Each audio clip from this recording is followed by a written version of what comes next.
बिस्मिल्लाहिर्रहमानिर्रहीम। अस्सलाम वालेकुम। आप देख रहे हैं D1 डिजिटल और मुझे कहते हैं जी अतीक खालिद धनियाल। नाज़रीन, मैं मौजूद हूँ प्रेस क्लब के बाहर और यहाँ पे आप देख सकते हैं कि मेरे बैक साइड पे बहुत बड़ी तादाद में लोग यहाँ पे मौजूद हैं और यहाँ पे ये सिर्फ अपना हक़ मांगने के लिए आए हैं।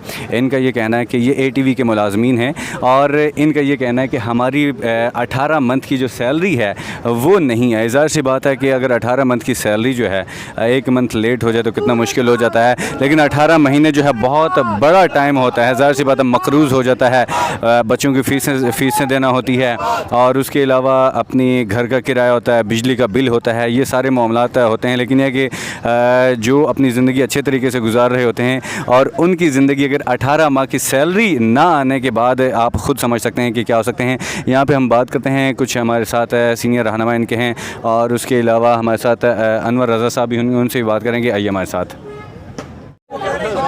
नाज़रीन, हम मौजूद हैं यहाँ पे इस्लामाबाद प्रेस क्लब के बाहर और यहाँ पे हमारे साथ मौजूद हैं अनवर रज़ा साहब, उनसे बात करते हैं। यहाँ पे ATV के मुलाजमीन के साथ इज़हार यकजहती के लिए आए हैं। अस्सलाम वालेकुम। वालेकुम अस्सलाम।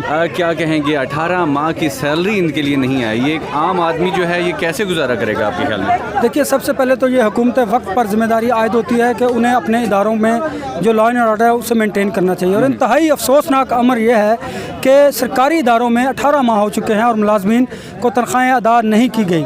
माशी बहरान है। आप देखिए, पहले ही तनख्वाहें कम हैं, फिर इस कम तनख्वाहों में अपने बाल बच्चों का पेट कैसे पालेंगे? इस जुर्म से मैं समझता हूँ कि ये बिल्कुल जुर्म है और इस जुर्म की पदाश में फिर जुर्म बढ़ता है। देखिए, इन बच्चों ने, इन ख़वातीन ने, हमारी माँ बहन बेटियों ने, इन मुलाजमीन ने ATV के कैसे गुजारा करना है, इनके जो बाल बच्चे हैं उनको कैसे पालना है, उनकी एजुकेशन है, हेल्थ है, फिर रोज़मर्रा के जो अखराजात हैं। मैं समझता हूँ कि हुकूमत वक्त पर ये लाजिम है कि उन्हें फिल फॉर जो ATV के 18 माह के वाजबात हैं वो फौरी तौर पर अदा करने चाहिए, क्योंकि ये लोग यहाँ पर जो मौजूद हैं ये किसी से भीख नहीं मांग रहे। इन्होंने वहाँ पर सर्व किया है, काम किया है, इनकी मेहनत की उजरत के लिए यहाँ पर ये मौजूद हैं। क्या अपनी मेहनत की उजरत के लिए अब मज़दूर को सरापा एहतजाज होना पड़ेगा? क्या उसे एहतजाज करना पड़ेगा? अगर ये वक्त आ गया है तो ये सोचना होगा हुकूमत के लिए कि इस तरह की हुकूमतें कायम नहीं रहती। ये जुल्म की एक बहुत बड़ी मिसाल है जो आज हम यहाँ देख रहे हैं कि एक ऐसा इदारा जो हुकूमत के ज़ेर असर है, हुकूमत के मातहत है। इंफॉर्मेशन मिनिस्ट्री को सोचना होगा, मैडम शहीदा शाहिद को ये सोचना होगा, मैडम मरियम औरंगज़ेब को देखना होगा, शहबाज शरीफ को सोचना होगा, जो समझते हैं कि मैं मज़दूरों के लिए उनके हकूक़ की आवाज़ बुलंद करता हूँ। तो आज ये मज़दूर पुकार कर उन्हें बुला रहे हैं, उनके पैसे अदा किए जाएँ, क्योंकि अगर उनके वाजबात 18 माह की तनख्वाहें अदा ना की गई तो फिर ये एहतजाज जो है ये मुल्की एहतजाज बनेगा और हम पार्लियामेंट हाउस के बाहर जाकर धरना देंगे। उस वक्त तक बैठेंगे जब तक हमारे दोस्तों के वाजबात जो है अदा नहीं किए जाते। अच्छा अनवर साहब, ये बताइएगा कि आप ये बताइएगा कि इस सारी सिचुएशन का जिम्मेदार कौन है आपके ख्याल में? देखिए, सबसे पहले तो इसका ज़िम्मेदार है हुकूमत वक्त, क्योंकि आपकी पॉलिसीज़ ऐसी हैं जिसकी वजह से ये मज़दूर जो हमारे वर्कर्स हैं ये सरापा एहतजाज हैं। आप लोगों को किसी को कॉन्ट्रैक्ट देते हुए ये सोचना चाहिए कि क्या उसकी फ़ाइनेंशियल वर्थ इतनी है कि वो अपने जो एम्प्लॉयज़ हैं उनको सैलरी दे सकता है। ठीक है, अगर हुकूमत को भी फिर देखना चाहिए, अगर आपको इस तरह के लोगों को कॉन्ट्रैक्ट देना है, अगर नवाजना ही है तो फिर खुदारा आप इन लोगों की कास्ट पर यह काम ना कीजिए। फिर हुकूमत को चाहिए फिर बेल आउट पैकेज दे दें। अगर आपने किसी अपने मंजूर नज़र को नवाजना है तो फिर बेल आउट पैकेज दे दीजिए ताकि इन लोगों की जो तनख्वाहें हैं वो तो कम से कम अदा की जा सकें। ये नहीं हो सकता कि आप इन लोगों को जबरी मुशक्क़त करवाएं इनसे। मैं इसको जबरी मुशक्क़त के ज़ुमरे में लेता हूँ। इन लोगों ने काम किया है, 18 माह कोई कम नहीं होते। मुझे बताइए, पहले ही लोग माशी बदहाली का शिकार हैं, ख़ुदकुशियाँ कर रहे हैं, ये किसके सर आती है? ये हुकूमत वक्त के सर आती है। शहबाज शरीफ को, मरियम औरंगज़ेब को ये सोचना पड़ेगा कि इन लोगों की आहो बका अगर इनके घरों तक पहुंच गई तो फिर ये कैसे सर्वाइव कर सकेंगे। एक मेरे रब का कानून है और ये लोग अपने रब को पुकार रहे हैं। हुक्मरान जब किसी के हक़ को, किसी के हकूक़ को सल्ब करते हैं तो फिर लोग सरापा एहतजाज होते हैं। आज ये मेरी माएँ, बहनें, बेटियाँ, मेरे भाई बुज़ुर्ग यहाँ पर मौजूद हैं और ये अपना हक़ मांगने के लिए यहाँ पर मौजूद हैं। क्या कभी किसी महज़्ज़ब माशरे में आपने देखा है, जमहूरी हुकूमतों में देखा है कि आप अपनी तनख्वाहों के लिए, अपने हक़ के लिए सड़कों पर निकलें?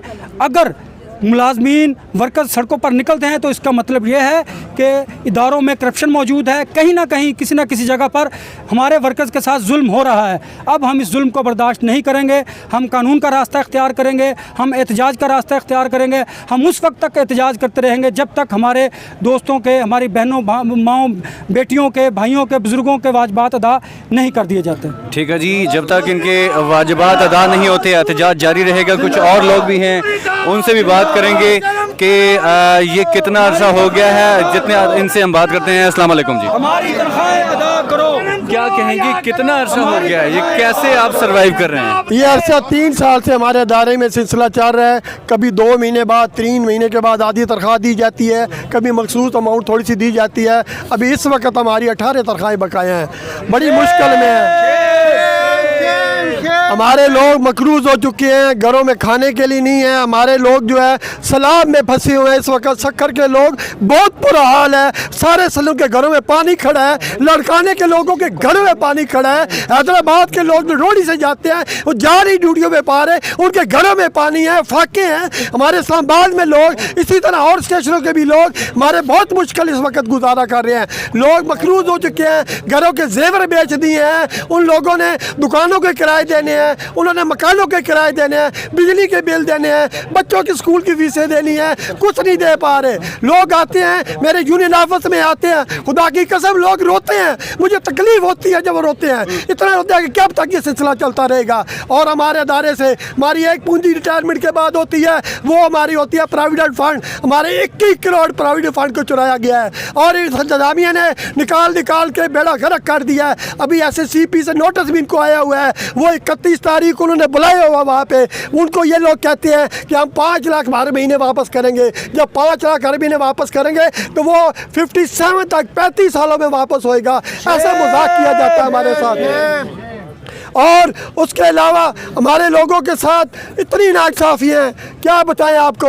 और दूसरे अदारे जो यहाँ पे जितने भी मिनिस्ट्री के झैली अदारे हैं, तमाम अदारों को एक पैकेज दिया जाता है और हमारे अदारे को क्यों नहीं पैकेज दिया जाता है? सारा कब्जा हमारे ऊपर गवर्नमेंट का होता है, मिनिस्ट्री के लोग होते हैं, एडिशनल 4 रुपये होते हैं, लेकिन हमें कुछ नहीं दिया जाता। हम खुद मुख्तियार अदारा हैं, आज तक गवर्नमेंट ने हमें कोई पैकेज नहीं दिया। हमें अपना गवर्नमेंट को करोड़ों रुपये हम जहाँ से टैक्स के माध्यम में देते हैं, लोगों को नौकरियाँ मिलती हैं, लेकिन गलत फैसलों की वजह से हमारा अदारा तबाह कर दिया गया है।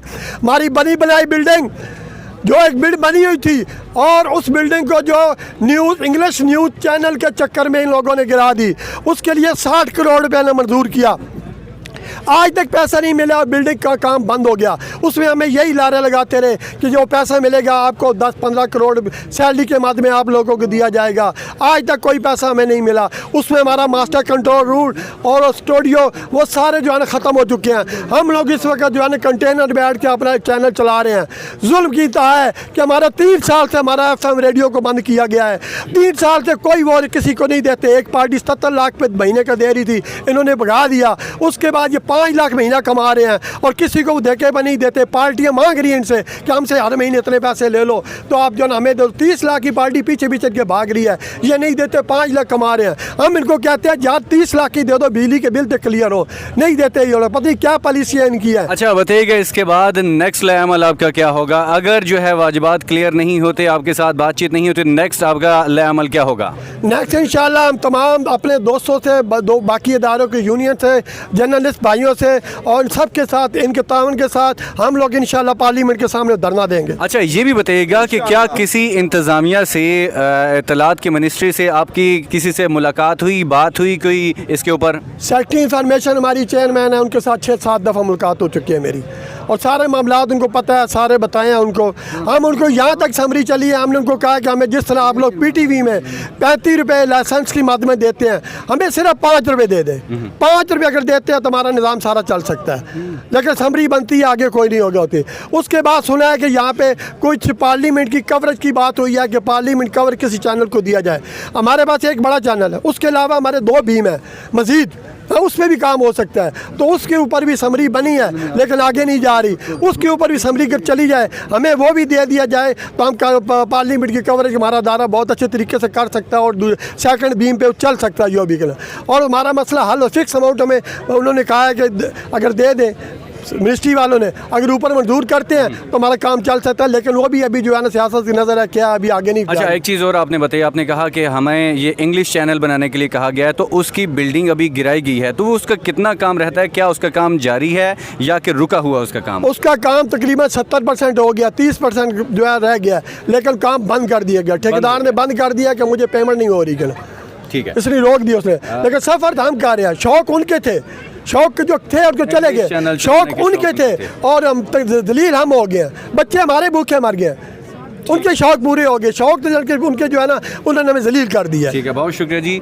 नाज़रीन, आपने देखा कि 18 माह की सैलरी जो है एक महीना जब लेट हो जाए तो कितना मुश्किल हो जाता है। और यहाँ पे आप देख सकते हैं 335 यानी कि यहाँ पे लोग हैं और उनके साथ जो घराने हैं, उनके साथ फैमिलीज़ जो हैं, तो ये हज़ारों में जाती है, तो ये बहुत ज़्यादा मुश्किल हो जाता है। ज़ाहिर सी बात है, अगर एक मंथ की सैलरी ना है तो कितना मुश्किल हो जाता है। तो 18 महीने कोई छोटी सी बात नहीं होती।